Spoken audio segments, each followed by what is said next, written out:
Lyrics by Guddu golden सुघर सूरत पलो भागइले राजा धई के पाजा में मरले खूबे माजा। सुघर सूरत पलो भागइले राजा धई के पाजा में मरले खूबे माजा। रहे सुहाग रात रहिला जाते हम तानी घूंघट सड़िया में। रहे सुहाग रात रहिला जाते हम तानी घूंघट सड़िया में। एनन दो छाप दहर दिया दर दिया बाटे कमरिया में। एनन दो छाप दहर दिया दर दिया उठल कमरिया में। एक बार फिर से। सुघर सूरत पलो भागइले राजा धई के पाजा में मरले खूबे माजा। सुघर सूरत पलो भागइले राजा धई के पाजा में मरले खूबे माजा। रहे सुहाग रात रहिला जाते हम तानी घूंघट सड़िया में। रहे सुहाग रात रहिला जाते हम तानी घूंघट सड़िया में।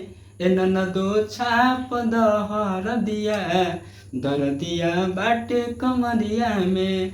एनन दो छाप दहर दिया दर दिया उठल कमरिया में। हेलो नमस्ते प्रणाम, मैं हूं आप सभी का दोस्त राइटर गुड्डू गोल्डन यादव और आज के इस वीडियो में आप सभी को बताने वाला हूं कि आप अपना गाना शुरुआत से जो लिखने के स्टार्टिंग कर रहे हैं उसमें किस किस तरीके के आप शब्द डाल पाएंगे, कैसे उसकी तुकबंदी सेट करनी है, कैसे मुखड़े जो होता है फेस होता है गाना का वो तैयार करना है। सबसे पहले विशेष चीज गाने की हम फर्स्ट जो स्ट्रक्चर बनता है जिसको मुखड़ा बोलते हैं, फेस बोलते हैं, उसके बारे में बात करेंगे। फर्स्ट नंबर चीज आपको टॉपिक पे ध्यान देना है, यानी कि आप अपने गाने का टॉपिक क्या रखें इस पे आपको ध्यान देना है। तो टॉपिक आप रख सकते हैं sad song, love song, romantic song, इस टाइप के सॉन्ग आप लिख सकते हैं। लोकगीत, आइटम सॉन्ग, लाइट सॉन्ग, ये सारी चीजें आप लिख सकते हैं, ठीक है ना। तो ये आपका टॉपिक हो गया।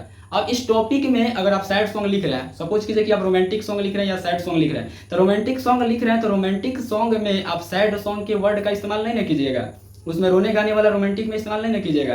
और यदि आप सैड सॉन्ग लिख रहे हैं तो उसमें रोमांटिक शब्द का इस्तेमाल नहीं ना कीजिएगा। तो समझने वाली बात है कि अगर आप सैड सॉन्ग लिख रहे हैं तो उसमें गमगीन, गम के अधीन जाने वाले शब्दों का प्रयोग होगा, यानी कि सैड, दुखी वाला वर्ड का प्रयोग होगा वहां पे।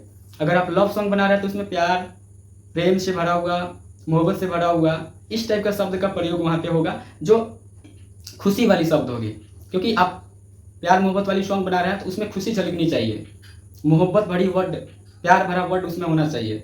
और यदि आप सैड सॉन्ग बना रहे हैं तो उसमें दुख भरा वर्ड होना चाहिए सैड सॉन्ग में। ऐसा नहीं कि आप भक्ति गाना बना रहे हैं और भक्ति गाना में आप रोमांटिक वर्ड लाके उसमें घुसा दें। ऐसा नहीं कि आप भक्ति गाना बना रहे हैं उसमें सैड सॉन्ग का कोई वर्ड लाके डाल दें। भक्ति सॉन्ग में भी सैड सॉन्ग होता है लेकिन उसका कैटेगरी अलग होता है। तो ये आप समझने वाली बात है। तो टॉपिक आपने चूज किया, आप टॉपिक के हिसाब से आप वर्ड लेंगे। फर्स्ट नंबर आपका टॉपिक, दूसरा नंबर वर्ड। आप पूछिए कि वर्ड आता कहाँ से है, तो भैया वर्ड कहीं से आता नहीं है। जो आप पहला, आपको इतना ध्यान रखना है कि अगर आप पहला लाइन गाने का बना लेते हैं तो उसके बाद में दूसरा लाइन गाना खुद आपको बना के देगा। और यहीं पे लोग, अधिकतर लोग जो नए राइटर होते हैं कंफ्यूज हो जाते हैं कि भाई पहला लाइन अगर हमने लिख दिया तो दूसरा लाइन ऑटोमेटिक कैसे लिख के आएगा। देखिए ऑटोमेटिक तो नहीं होगा, लेकिन एक तरीके से वो वही वर्ड जनरेट करके देगा आपको, वही वर्ड जो है ना आपको आगे बढ़ने में हेल्प करेगा। अगर आपको छत पे जाना है तो आप छत की पहली सीढ़ी पे चढ़ते हैं और पहली सीढ़ी पे चढ़ने के बाद में आपको दूसरी सीढ़ी चढ़ने में दिक्कत नहीं होती है। लेकिन एक साथ में चाहो कि पूरे छत पे छलांग लगा के चले जाएं तो नहीं जा सकते हो, ठीक है ना। सेम वही चीज़ है कि एक एक सीढ़ी से हम छत पे जा सकते हैं लेकिन एक बार में चाहे छलांग लगा के बंदर की तरह चले जाएं तो नहीं जा सकते हैं। सेम कंडीशन यहाँ पे होता है कि एक एक वर्ड को जोड़ के हम उसे बहुत अच्छा सेंटेंस बना सकते हैं। वर्ड को जोड़ के आप वाक्यांश बना सकते हैं, सेंटेंस बना सकते हैं। और यदि एक सेंटेंस अगर आपने, जैसे कि यहाँ से यहाँ तक एक सेंटेंस अगर गाने का एक लाइन आपने लिख लिया तो उसी लाइन से आपका सब लाइन बनता चला जाएगा। अब जैसे कि मान लेते हैं कि हम कोई गाना का उदाहरण ले लेते हैं। चलिए हमारी कॉपी में बहुत सारा गाना लिखा हुआ है, किसी गाना, अच्छे गाने का उदाहरण ले लेते हैं और आपको समझाते हैं। तो चलिए थोड़ा सा वीडियो को मैंने पॉज किया था क्योंकि गाना ढूंढ रहा था कि किस गाना पर आप लोग को समझाऊं। एक गाना है जिसका मैं लाइन लिखता हूं, थोड़ा सा साइड हट जाता हूं और लाइन लिखता हूं। जाना तानी गलती करके दोस्त हमरे पर लगाई। गा के नहीं बताएंगे आपको, गाना चोरी होने का डर रहता है और ऐसे भी कॉपीराइट का सिस्टम है, चोरी तो नहीं हो सकता है, बट फिर भी जाना तानी गलती करके दोस्त हमरे पर लगाई। ये पहला लाइन हमने लिखा। ये समझिए कि आपने लिखा कि जाना तानी गलती करके दोस्त हमरे पर लगेबू। तो यहाँ पे वर्ड कैसे निकालना है, वीडियो को शुरू से अंत तक देखिएगा, बहुत बेहतरीन चीज आपको बता रहा हूँ। यहाँ पे अगर समझ लिए तो समझिए कि सब कुछ समझ गए। और पार्ट 2 के लिए आपको कमेंट करना है कि पार्ट 2 लेके आए कि नहीं, लाइक मारना है, सब किसी को 250 लाइक पहुंचाना है, और सब्सक्राइब नहीं किया तो करना है, क्योंकि अब रेगुलर वीडियो आएगा। जाना तानी गलती करके दोस्त हमरे पर लगेबू, देखिए उधर कहीं भी आपको स्क्रीन पर लिखा हुआ मिल जाएगा। तो इसके बाद में जाना तानी गलती करके दोस्त हमरे पे लगेबू, अगर कोई लड़का किसी लड़की के लिए कह रहा है तो आखिर वो ऐसा क्यों बोलेगा, ये चीज आपको सोचना है, दिमाग लगाना है, और इसी से रिलेटेड आपको दूसरा लाइन लिखना है। समझ गए ना। पहला लाइन आपको मैं दे रहा हूँ कि जाना तानी गलती करके दोस्त हमरे पर लगेबू, तो आखिर क्या गलती की है और दोस्त क्या लगाएगी। अगर मान लेते हैं कि सैड सॉन्ग आप लिख रहे हैं, उसका दिल टूटा हुआ है, अगर आप कह रहे हैं किसी लड़की से कि जाना तानी गलती करके दोस्त हमरे पे लगाईबू, तो ये शब्द सोचे कि बहुत बड़ा सोचने वाला चीज है कि जाना तानी गलती करके दोस्त हमरे पे लगाईबू, तो दोस्त कैसा लगाएगी और क्या चीज लगाएगी, ठीक है ना। और यदि दोस्त अगर लड़का पे लगाएगी तो फिर लड़का को कैसा फील होगा, ये लाइन भी आप चाहें तो अगला लाइन में लिख सकते हैं, ये चीज भी आप अगला लाइन में लिख सकते हैं। अगर मान लेते हैं कि वो कह रहा है कि जाना तानी गलती करके, यानी कि लड़की गलती की है और दोस्त लड़का पे लगाएगी, तो लड़का को क्या फील होगा, आगे वाली लाइन में आप लिख सकते हैं कि नहीं लिख सकते हैं। तब कहेगा लड़का, गिर गईलू नजरी में कैसे नजर मिलेबू। देखिए बोले थे ना कि लड़का को जो फील होगा, मान लेते हैं कि अगर वो गलती नहीं किया, कह रहा है लड़की से कि जाना तानी गलती करके दोस्त हमरे पे लगेबू, एक लाइन मैंने आपको दिया, इस लाइन से फिर मैंने निकाल लिया क्या चीज कि अगर जाना तानी गलती करके लड़का कह रहा है कि जाना तानी गलती करके दोस्त हमरे पर लगेबू, आखिर वो कैसा गलती की है, और यदि गलती करके दोस्त लड़के पे लगा दे रही है तो फिर लड़का को कैसा फील होता होगा, ये चीज सोचा मैंने। और फिर दूसरा लाइन मैंने लिख दिया, गिर गईलू नजरी में। अब बताइए कि अगर आप गलती नहीं किया है, कोई आप ही पे आरोप लगाएगा, खुद गलती किया है, आपके नजर में गिर जाएगा कि नहीं गिर जाएगा। गिर गईलू नजरी में कैसे नजर मिलेबू, अगला लाइन हमने लिखा। और तुकबंदी भी इसमें जोड़ना है, जो दोस्त हमरे पर लगाईबू, तो पहले का छोड़ दीजिए, लगाईबू, लगाईबू देखिए, और गिर गईलू नजरी में कैसे नजर मिलाईबू, तो लगाईबू और मिलाईबू ये आपका टुकबंदी में आ जाएगा। मैचिंग वर्ड, वर्ड अलग चीज है, जो एक एक जोड़ के जो बना है, जाना तानी गलती करके दोस्त हमरे पर लगाईबू, ये एक एक जो है वर्ड है। और पूरा जब यहाँ से यहाँ तक कर देंगे, जाना तानी गलती करके दोस्त हमरे पर लगाईबू, ये पूरा सेंटेंस हो गया, वाक्य हो गया एक।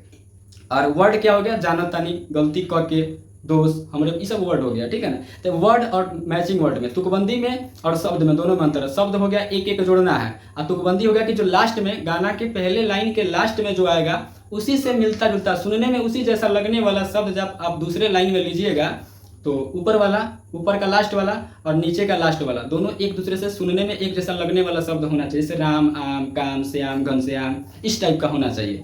आपको सपोज दैट इस तरीके से मैंने बता दिया। अब इसके बाद में क्रॉस लाइन चलेगा, प्यार क के हमारा से देते बारू साजा। ये लाइन कैसे निकलेगा ये भी अब देखिए, पहले लाइन से समझिएगा, तब तक आपको बढ़िया से समझ में आएगा। जाना तानी गलती करके दोस्त हमरे पर लगाईबू, लड़का कह रहा है कि जाना तानी गलती करके दोस्त हमरे पर लगाईबू, फिर कह रहा है कि गिर गईलू। अब उस लाइन से आप क्या निकाले, जाना तानी गलती करके दोस्त हमरे पर लगाईबू, आप निकाल लिए कि अगर गलती नहीं किया है लड़का और फिर भी उस पर दोस्त लगा रही है लड़की, तो उसको क्या फील हुआ, गिर गईलू नजरी में, उसको फील हो रहा है गिर गईलू नजरी में कैसे नजर मिलेबू, कह रहा है लड़की से, ठीक है। और जब गिर गईलू नजरी में कैसे नजर मिलेबू, आखिर गिर उसके नजर में क्यों गई है, आखिर लड़की अगर उसके नजर में गिर गई है तो भाई उसका अपराध क्या है, गलती क्या है, ये चीज आपको स्पष्ट करना है इसके आगे वाले पंक्ति में, आगे वाले लाइन में। तो लड़का कहता है, प्यार करके हमरा से देत बड़ू साजा। भैया प्यार करके हमरा से देत बड़ू साजा, सैड सॉन्ग है तो भाई प्यार करके सजा दे रही है। तो अब तीसरा लाइन देखिए, फिर से समझिए, जितना समझिएगा उतना आपके लिए फायदा होगा। जाना तानी गलती करके दोस्त हमरे पर लगाईबू, तो लड़का को कैसा फील हुआ, अगर गलती नहीं किया और कोई उस पर आरोप लगा रहा है तो कैसा फील होगा, गिर गईलू नजरी में कैसे नजर मिलेबू। अब नजर क्यों नहीं मिलाएगी, आखिर उसका क्या अपराध है कि भाई गिर गई, लड़का के नजर में गिर गई, कुछ तो कुछ गलती की होगी ना। तो वो गलती है प्यार करके हमरा के देत बड़ू साजा, कह रहा है कि प्यार करके हमरा के देत बड़ू साजा। अब बताइए इसके बाद में प्यार करके हमरा के देत बड़ू साजा, अब इसी वर्ड से निकालेंगे कि जो सजा दे रही है वो किस प्रकार का सजा है।